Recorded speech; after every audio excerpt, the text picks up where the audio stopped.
Assalamu alaikum hürmetli televizor köküçüler. Uyghur televiziyasının gündelik haberlerini görüşünlerini karşılamız. Xitay Şərq Türkistan'da yataqlıq məktəb tüzümünü umumlaştırmaqda. İstanbul'da Uyghur'un ornu nədən amlaq axbarat elan qilish yığını ötküzüldü.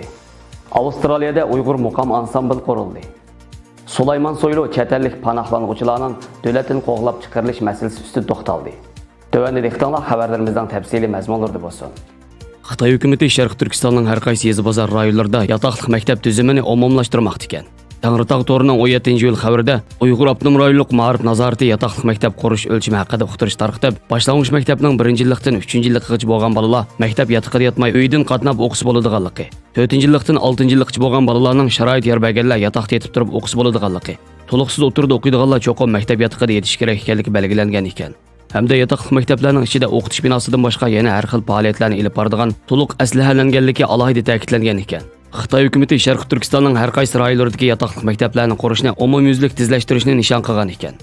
Yaqinda BBK to'g'ri e'lon qilgan bir videolik xabarda necha minglagan Uyg'ur bolalarini sig'dira oladigan yataqlıq maktablarning jazo lagerlarining yeniq silinganligi, Qashqar va Xotan shahrida ziyorati bo'lganda yasli va boshlang'ich o'qiydigan Uyg'ur bolalarining shanba-yakshanba kunlarida uyga qaytmaydiganligini oshkorlagan.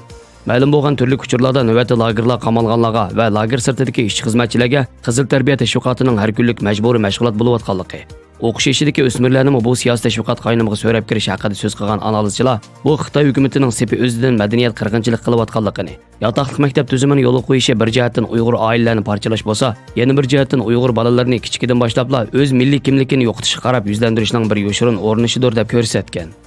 Bu haqda bayonot e'lon qilgan Sharq Turkiston informatsion markazining raisi Abdulil Qarqash apandi xalqaroning ko'zini bo'yab o'zining razil abdibashirisini yo'shirishga amalsiz qolgan Xitoy kommunistlari Sharq Turkistonda sistemlik siyosatlarni yo'lga qo'yib Uyg'ur va boshqa musulmonlarning ziyolilari, mo'llalari va boylarini yo'qotib bo'lgandan keyin avlodlarga ziyonkashlik qilish siyosatini boshlagan bo'lib, farzandlarimizni manqurtlashtirish uchun tirishyapti.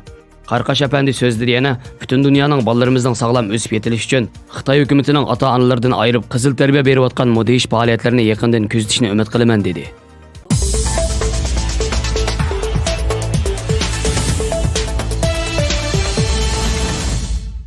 Uyg'ur akademiyasi bilan Uyg'urga yordam tashkiloti birlashib dunyo miqyosida elib borgan Uyg'urning o'rni nada harakati bilan munosabatlik Topkapi Gerandi Makal mehmonxonasida axborot e'lon qilish yig'ini ochildi.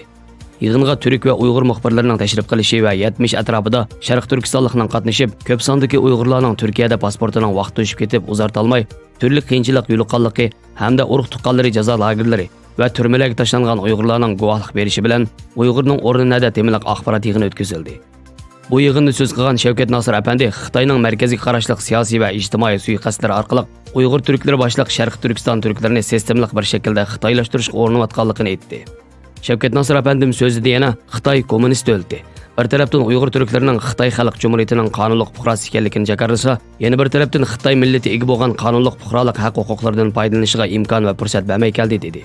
Shundaqla muxbirlarning Turkiya davlatidan Uyg'urlarga qarata qanday talabangiz bor deb so'ragan muxbirlarga Finlandiyadan Xalmurod apandim Turkiyaning birinchi bo'lib Xitoyning Uyg'urlarga qilingan besimga qarshi bayonot e'lon qilgan va Uyg'urlarga sahib chiqqan davlatligini, buningga rahmatini bildirdiganligini, shundaqla Turkiyaning pasport, iqomat, ishlash ijozatnomasi va vatandoshlik masalasini osonlashtirib berishini talab qildiganligini bildirdi.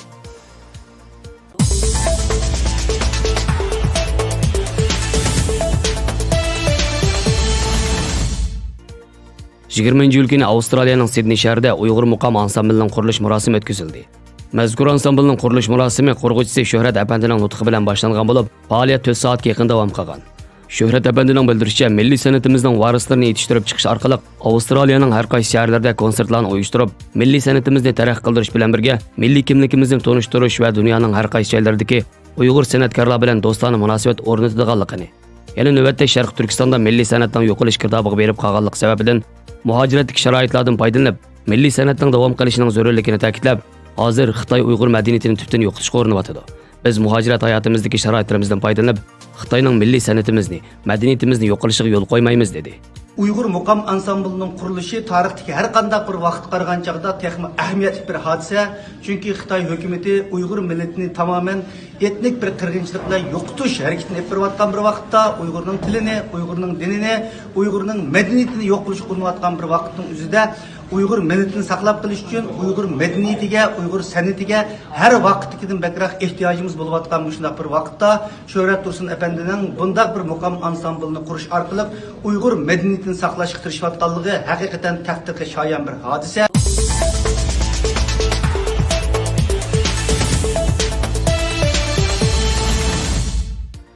Ichki ishlar ministri Sulaymon Soylu bir xususiy televiziya kanalining programmasida qatnashib, ko'chmanlar siyosati haqida ma'lumot berib, İstanbulda ro'yxatga ilinmagan Suriyaliklarning ro'yxatga ilingan shaharlarga avatilganligini aytdi. Sulaymon Soylu bu yil 163 ming qonunsiz ko'chmanni nazoratga oladiganligini va bulardan 43 ming kishining o'z davlatlariga qaytarib etadiganligini bildirdi. Qonunsiz ko'chmanlarning qaytarib etilishi doirasida İstanbulda bu yil 6122 nafar qonunsiz ko'chmanning nazoratga ilinganligini bildirib, ulardan 2691 kishining Afg'onistonlik, 1619 kishining Pokistonlik, 1000 ga yaqin kishining Suriyalik ekanligini bildirdi.